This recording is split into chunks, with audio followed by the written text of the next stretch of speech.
आंखौहाय जुदि माबा मोनसे सोरबाया मैखोमनि जानानै आंखौ जुदि माबा मोनसे खालामोबा माबा मोनसे लामा सामायाव आंखौ नोजोर गाज्रिजों माबा मोनसे बुङोब्ला बेबो गौनाय नङा आरो हे लोगोफोर गिबियावनो हेपि दिवालीनि नोंथांमोननिसिम गासैनिसिमबो गाहाम हामलायथिखौ बावहरनाय जाबाय। स' दिनैनि भिडिअनि गिबियावनो दङ लेहेर फिल्म प्रडाक्शन बेनारनिफ्राय दिनैनि दिनाव गोदान मोनसे मिउजिक भिडिअ दिनै रिलिज जागोन दे लोगोफोर, जाय मिउजिक भिडिअनि मुङानो जादों फागुन आरो बे मिउजिक भिडिअआवनो गाहाय फाव खालामनायखौ नुनो मोनगोन सिमां सैनारि लोगोसे पुजा मुसाहारि बिथांमोनखौ। आरो बिथांमोना बे मिउजिक भिडिअखौ लेहेर फिल्म प्रडाक्शन चेनेलाव आं भिडिअ आपल'ड होनायनि सिगाङावबो होनो हागौ। स' नोंथांमोना चेक खालामना नायहैब्लानो जाबाय, मानो होनोब्ला बिथांमोना बे मिउजिक भिडिअखौ दिनैनि गेजेरावनो हगारनानै होगोन। आरो नेक्स्टआव दङ आरबि फिल्म प्रडाक्शनजों दिहुनजानाय कलेजाव फैनाय मुंनि अफिसियेल गोदान मिउजिक भिडिअखौबो नोंथांमोना सोरबाफोर नायाखैब्ला आरबि फिल्म प्रडाक्शन चेनेलाव थांनानै थाबैनो बयबो नायहैदो लोगोफोर। स' बिथांमोना बे मिउजिक भिडिअखौ मैया रिलिज खालामनानै होबाय। स' दानिया फैदो लोगोफोर, साननैसो आवगोलनिफ्रायनो मैखोम आरो पुर्णिमा बिथांमोननि माखासे कल रेकर्ड गोसारनायनि सायाव माखासे खोथा बुंनि। स' लोगोफोर नोंथांमोनाथ' मिथिखागौ साननैसो आवगोलनिफ्रायनो मैखोम आरो पुर्णिमा बिथांमोननि माखासे कल रायलायनाय गोसारबाय थानायखौ। दा बे कल रायलायनाय भाइरेल जानायनि सायावनो मैखोम बिथां आरो पुर्णिमाखौबो माखासे मानसिफोरा गोबां मोजां गाज्रि कमेन्ट खालामबाय आरो माखासे गोबांथार मानसिफोरानो बिथांमोननि बे कल रायलायनायखौ माने रिआपल'ड खालामदों आरो गोबांथार शेयार जाबाय थादों। आरो पुर्णिमा बिथांजोखौबो माखासे गोबांथार मानसिफोरा माने गोबां गाज्रि कमेन्ट खालामबाय।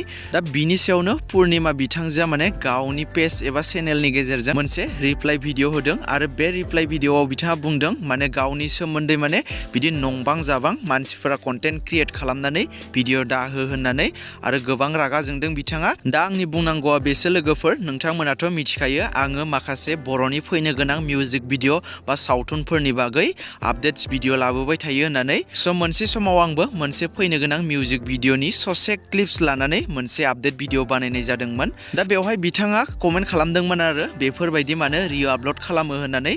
स' आङो जेबो रिअ आपल'ड खालामनाय जायाखैमोन, बेवहाय जास्ट 5 सेकेन्डनि ससे भिडिअ क्लिप्स लानानै बे भिडिअखौ बानायनाय जादोंमोन। स' बेवहायनो बिथाङा भिडिअखौ डिलिट खालाम होननानै कमेन्ट खालामदोंमोन आरो आंखौ। आरो बे भिडिअआ बिथांनिबो नङामोन, आङो माने बे फैनो गोनां मिउजिक भिडिअनि सायाव मोनसे आपडेट हिसाबै भिडिअ बानायनाय जादोंमोन। स' बेयावनो बिथाङा माने रिआपल'ड होदों होननानै कमेन्ट खालामदोंमोन। बिनिफ्राय आङो बिथांनि खावलायनाय लेखा भिडिअखौबो डिलिट खालामदों। दा आंनि बुंनांगौआ बेसो, बिथांमोननि जा कल रायलायनाय रेकर्डआ गोसारबाय थादों बिनि सायाव मोजां गाज्रि कमेन्टखौथ' गोबां मानसियानो खालामखागोन, मानो होनोब्ला मानसिफोरा जा नुदों जा खोनादों बेखौथ' कमेन्टनि गेजेरजों बुंखागोनानो। दा आंनि बुंनांगौ खिनिया बेनोमोन लोगोफोर, मानो होनोब्ला सानसे समाव बिथाङाबो आंनि भिडिअनि सायाव कमेन्ट्स खालामनानै बेबायदि बुंनायनि थाखाय बे बाथ्राखौ आं दिनै बुंफोरथिनाय जाबाय।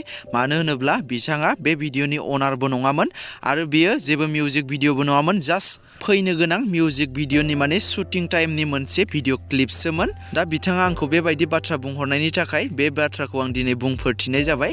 स' बिथांखौ मानसिफोरा मोजां बुङो ना गाज्रि बुङो, स' बियो पाब्लिकफोरनि सायावसो।